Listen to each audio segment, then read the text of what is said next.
السلام علیکم بچوں، امید ہے آپ سب خیریت سے ہوں گے۔ آج ہم اردو ادب کا سبق نمبر 3 گرمی کی چھٹیاں کی ریڈنگ کریں گے۔ اس بار حفصہ، سعد اور دانش نے یہ سوچ رکھا تھا کہ گرمی کی چھٹیاں گزارنے کوئٹہ جائیں گے۔ انہوں نے بڑی مشکل سے اپنے ابو کو راضی کیا۔ ان کے ابو کی ٹانگ کا آپریشن ہوا تھا۔ ڈاکٹر نے انہیں سفر کی اجازت تو دے دی تھی مگر بھاری چیزیں اٹھانے سے منع کیا تھا، اس لیے ان تینوں بچوں نے یہ فیصلہ کیا کہ اپنے الگ الگ بستے بنائیں گے اور انہیں خود ہی اٹھائیں گے۔ حفصہ کے بستے میں بہت سی کتابیں تھیں۔ اتوار کی شام کو سب لوگ بس میں سوار ہوئے۔ بس اپنے وقت پر چلی۔ راستے میں کئی پہاڑ آئے۔ تھوڑی دیر میں رات ہو گئی۔ اندھیرے میں سفر کا مزہ نہیں آ رہا تھا۔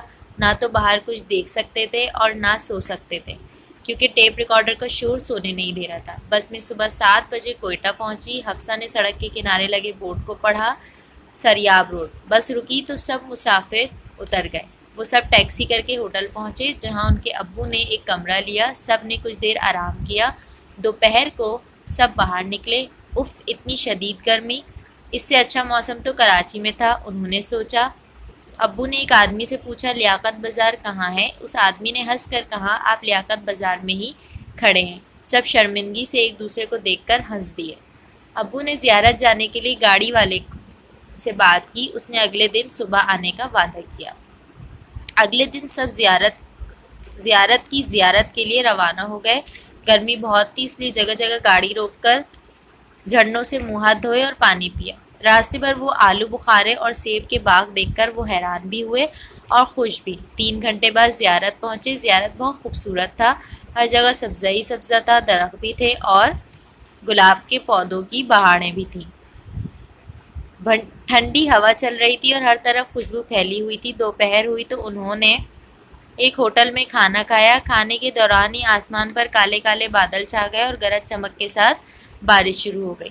وہ سب بہت خوش ہوئے۔ کھانے کے بعد سعد اور دانش کرکٹ کھیلنے چلے گئے۔ حفصہ اپنی امی کے ساتھ ٹہلنے لگی۔ کچھ اور بچے بھی ان کے ساتھ کھیلنے آ گئے۔ وہ بلوچی بول رہے تھے، ان کی زبان انہیں